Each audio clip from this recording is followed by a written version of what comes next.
Ассаламу алейкум. Фотодағы көйлекті тігетін боламыз. Матамызды екіге бүктеп, лекаламызды осылай орналастырып аламыз. Мінекей матамды екіге бүктеп алдым. Осы жалбыраған жағы кромкасы, яғни ұзындығы, мына жағы матамыздың ені. Кез келген өзіңізге ұнаған матаны алсаңыздар болады. Менің матам Барби матасы. Қыздар, енді қараңыздар. Мынау көйлектің алдыңғы жағы ізгипке келіп тұр, яғни бүктемеге. Артқы жағы да бүктемеде тұрады. Ізгипте тұрады. Енді бастырып сызып аламыз.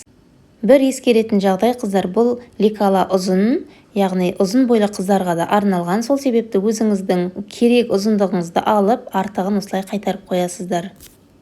Бірден қиып тастамай, бір 10 см артық алыңыздар. Жағамызды да екіге бүктеп, 2 штук осылай бастырып аламыз, ізгип жағына қойып. Қараңыздар, енді жеңді пішеміз, осылай орналастырып аламыз. Матамыз екіге бүктеулі жатыр. Мына жағы бізде кромка. Кромкасын біз қиып тастаймыз. Жалбырап тұрған жағы керек емес. Сосын ұзындығы менде ұзын, қыздар. Бұл сіздерге де ұзын болады. Негізінде стандарт 65-70 см бізге жеткілікті. Қараңыздар, мен бастырып сызып алдым, лекаламды алып тастадым. Содан кейін жеңді 3 см-ге қысқарттым. Жең ұзын болғандықтан жаңа ескерттім, жең ұзын, етек ұзын, бізде әртүрлі ұзын бойлы қыздарда болады ғой. Сол үшін соған есептеп сызылған. Өзіңізге керек өлшемді аласыздар. Қыздар, қараңыздар, инемен түйрелеп алдым, қозғалып кетпес үшін. Енді осы сызғанымның үстінен қиып шығамын. Ешқандай қиындығы жоқ. Сіздерге түсінікті болып жатыр деп ойлаймын. Барлығын қиып шығамын. Қыздар, мен матамды міне пішіп алдым. Ешқандай қосымша тігіске бермейміз, лекалада берілген. Енді тігуге кірісеміз. Планкамызды аламыз, бізде планка 2. Міне мен дублерин жабыстырып, осылай екіге бүктеп, үтіктеп алдым. Енді екіншісін міне сіздерге көрсетейін деп тұрмын. Теріс бетіне мына дублерин деген осындай мата болады. Мына жағын гідір-гідірі бар, клей бұл. Осы клей жағын мына матамыздың теріс жағына қоямыз. Сосын барып үтіктеп аламыз, бұл жабысып қалады,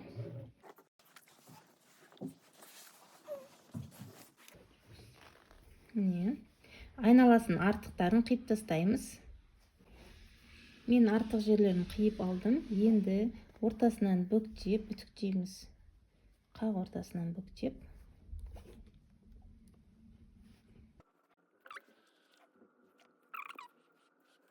Планкамыздың 2,5 см белгілеп аламыз да, осы жерден осылай сызып аламыз. Екінші жағында міне белгілеймін. 2,5.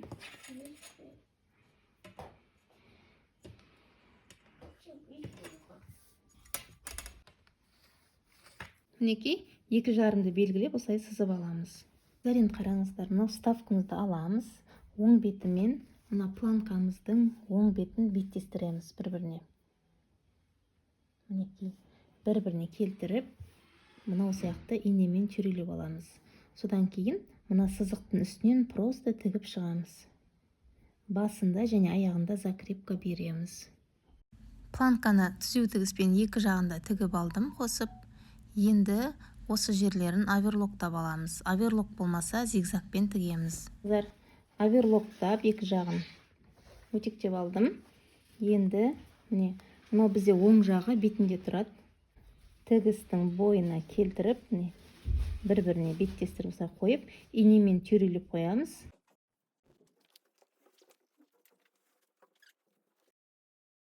Алдыңғы бойды аламыз. Осы алдыңғы жағындағы 4 бұрышты жері бар ғой. Тек қана төменгі жағын осы жерінен ұзыннан осы жерге дейін тігіп шығамыз. Шагымызды үлкенге қоямыз. Мен 5-пен тігем. Сборкаға жинау үшін. Осының қасынан екінші тігісті түсіреміз.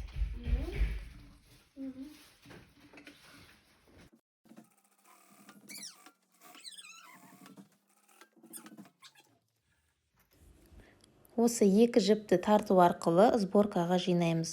Сборкамыз бір келкі әдемі болуы керек, соған назар аударыңыздар.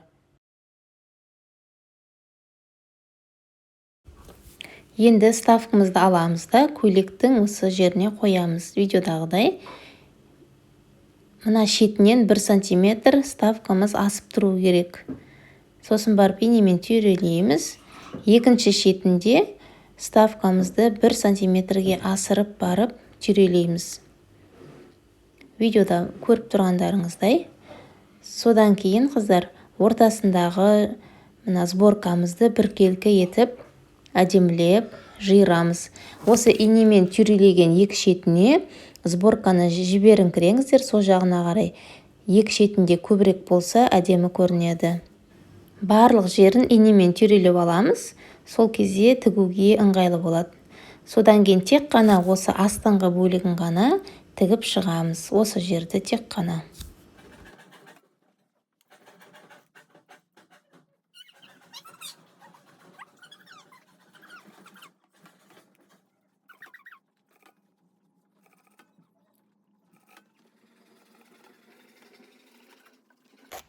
Мына артық жібімізді біздің алып тастаймыз. Сборкаға жинаған жібіміз бар ғой, соны алып тастаймыз. Енді осы екі қапталын қосып тігу керекпіз. Ол үшін осылай бір-біріне беттестіреміз, оң бетімен оң бетін. Ыңғайлы болу үшін инемен түйрелеп алсаңыздар болады. Осы бұрышынан бастап тігіп шығамыз. Қыздар, осы жерде қараңыздар. Осы жерінен бастаймыз. Дәл бұрышынан емес, сәл әрі керек, тіке тігіспен. Осы жерден бастаймыз. Сосын инемізді матаның ішінде қалдырып тұрып, лапкамызды көтеріп, айналдырып, мына екі бетін қосып аламыз.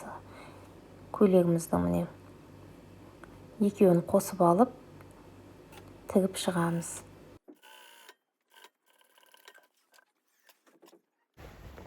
Міне қыздар, осылай бір жағын тігіп алдым. Енді екінші жағын да солай тігіп аламын.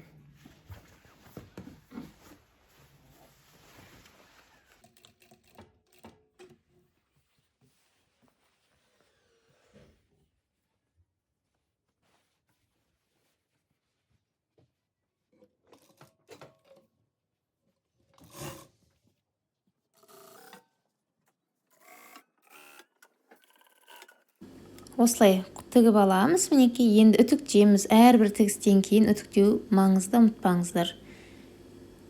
Мына артық жерін көріп тұрсыздар ғой, соны қиып алып тастаймыз тегістеп. Енді оверлоктаған кезде қыздар, бірінші осы жерін оверлоктап аламыз. Содан кейін барып екі қапталын оверлоктаймыз.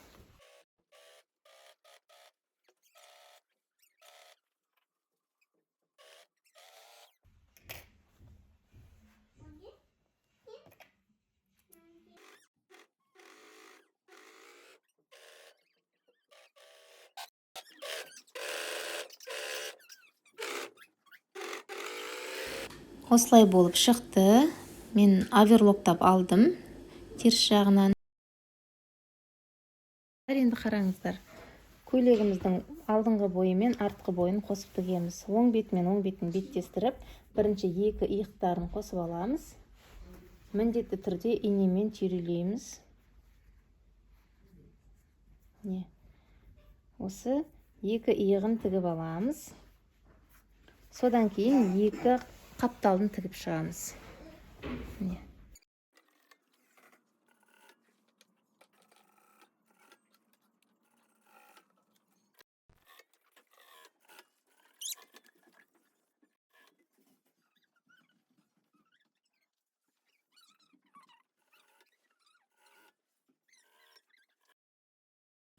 Иықты жан тігістерін түзу тігіспен тігіп болғаннан кейін оверлоктап шығамыз.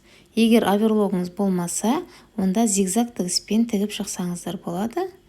Мен осылай екі иығын және екі жан тігісін оверлоктап алдым.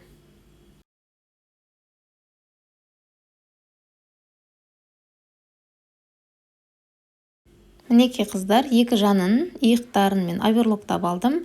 Енді міндетті түрде үтіктеп аламыз. Әрбір тігістен кейін ол үтіктеу маңызды. Енді жеңді тігеміз. Ол үшін оң бетін беттестіріп, осылай қолтық тұсынан бастап төменге дейін түзеу тігіспен тігіп аламыз. Осылай екі жағында тігіп аламыз.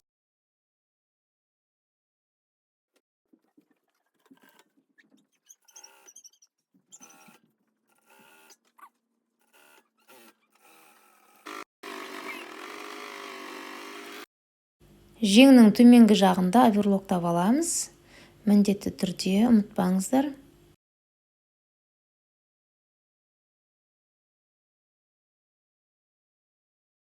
Жеңнің төменгі жағын 3 см, 5 см-ге осылай сызып аласыздар да, сосын ішіне қарай қайырып, инемен түйрелеп аламыз. Қозғалып кетпес үшін осы сызғанымыз бойынша видеодағыдай етіп, содан кейін үтіктеп аламыз. Жеңнің төменгі жағын осы жерден айналдырып тігіп шығамыз. Міне мен тігіп алдым. Енді осы тігістің бойына резинкамды қойып, өлшеп аламын. Сызып алам, яғни міне осылай қоясыздар да, айналдырып сызып аласыздар. Сызғанымыздың үстінен тігіп шығамыз айналдырып.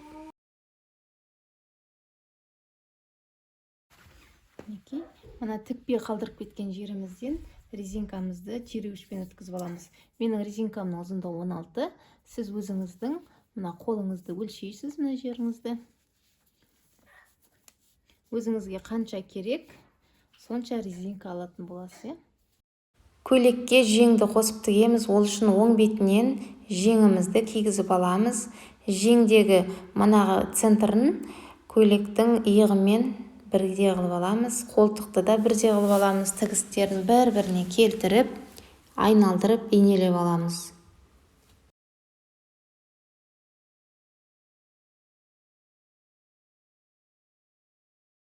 Осы иықтың жоғарғы жағын екі тігіспен сборкаға жинаймыз.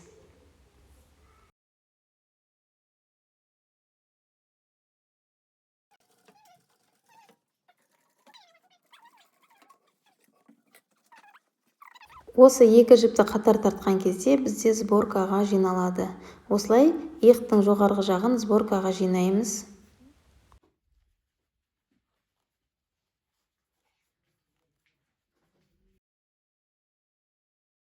Енді қыздар, осы жеңнің центрі мен иықтың тігісін бір-біріне келтіріп, инелеп аламыз.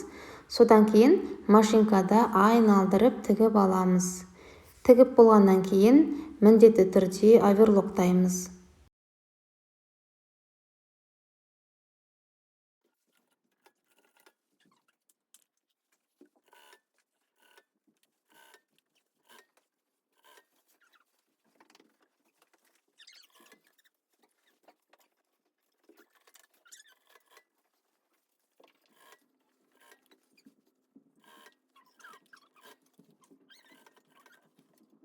Сборкаға жинаған жібімізді алып тастаймыз.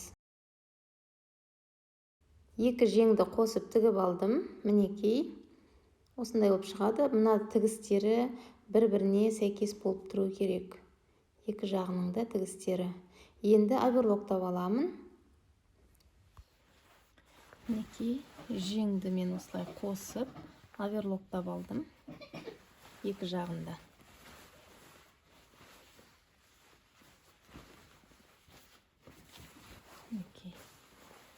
Енді міне жеңге мен резинка салып қойдым.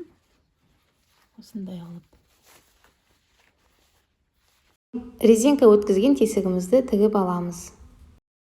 Жағамызды міне оң бетімен оң бетін беттестіріп алдық. Енді астыңғы жағы, біз үстіңгі жағын осылай тігіп шығамыз. Міне осы примерно осы жерге дейін.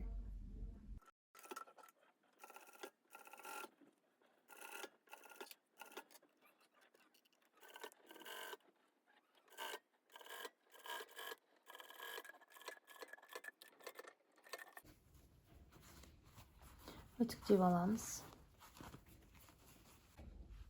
Қыздар, міне воротнигімді тігіп, үтіктеп алдым осылай. Осындай болып. Қыздар, міне воротнигімізді алып, ішкі бетінен бастап тігеміз. Міне. мына жағына тігісі мен тігісін прям бір-біріне келтіреміз. Түйрелеп аламыз.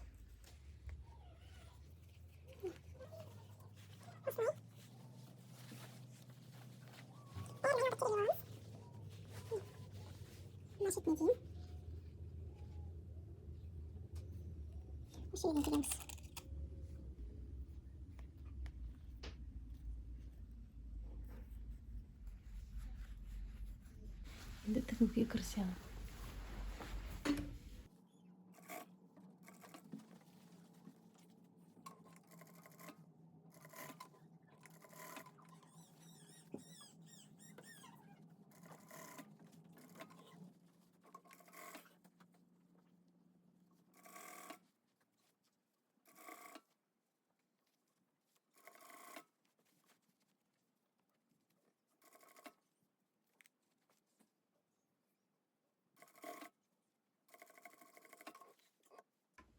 Енді қыздар, оң бетін тігеміз, сыртқы бетін.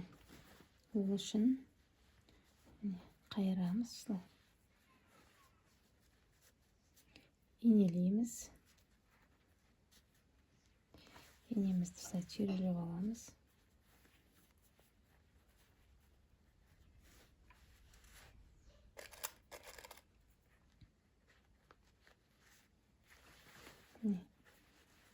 Мына тігісті ішіне қарай қалдырып, осылай инелеп аламыз барлығын.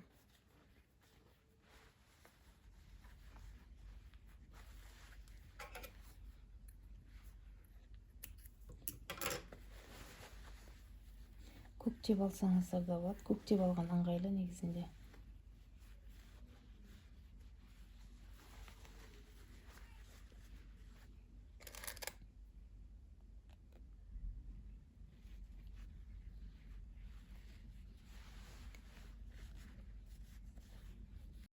Міне қыздар, көктеп алған негізінде ыңғайлы.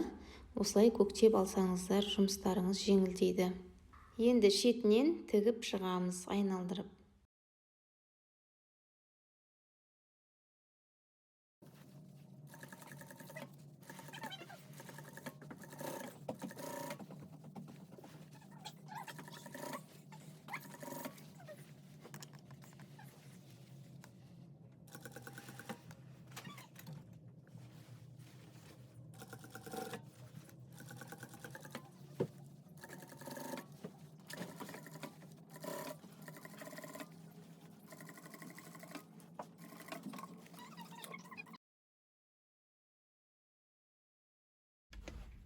Міне қыздар, жағасын тігіп алдым.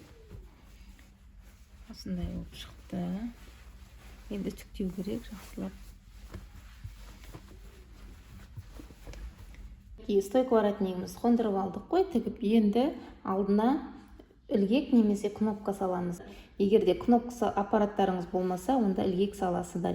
Ілгек салуды мен бөлек макет түрінде бөлек матаға сіздерге көрсетемін. Петля жасауды.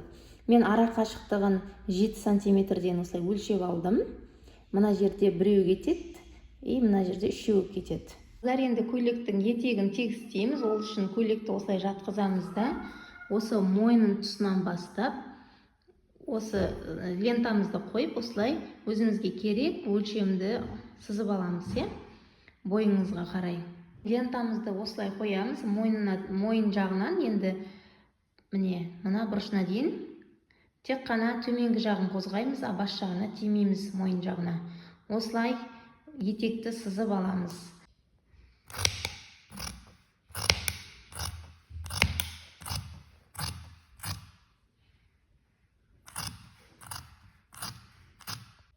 Етекті осылай қиып аламыз, тегістеп. Мына шеті кішкене көтеріңкі болады. Қыздар, енді оверлоктап алып, етекті бір қайырып тігеміз. Лапканың бойымен.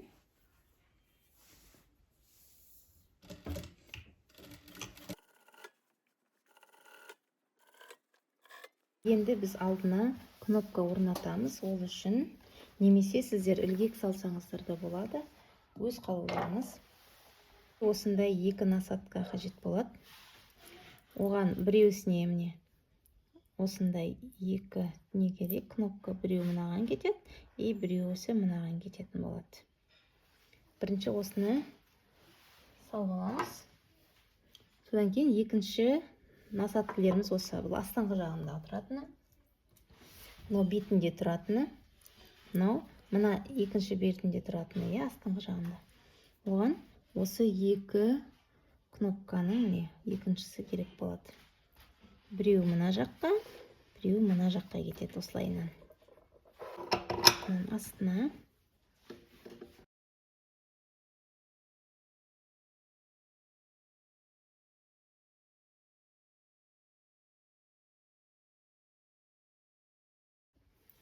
манағы белгілеп алған орындарымыз бар ғой, бірінші тесеміз кішкене. Арнайы өзінің тесетін құралы болу керек негізінде. Болмаса, ничего страшного, осындай көмегімен осылардың тесе береміз. Тесікке кигіземіз.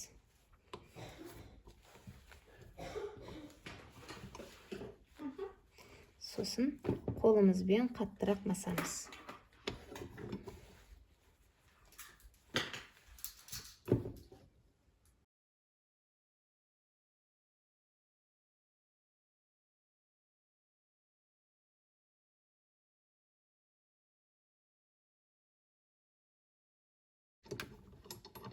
Насадкамызды ауыстырамыз.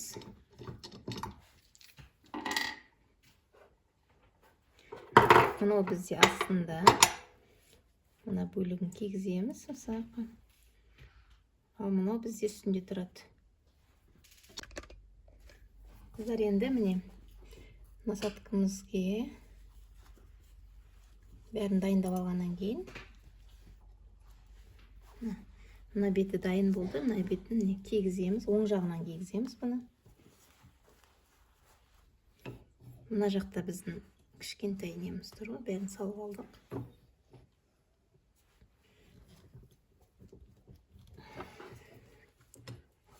Мінекей.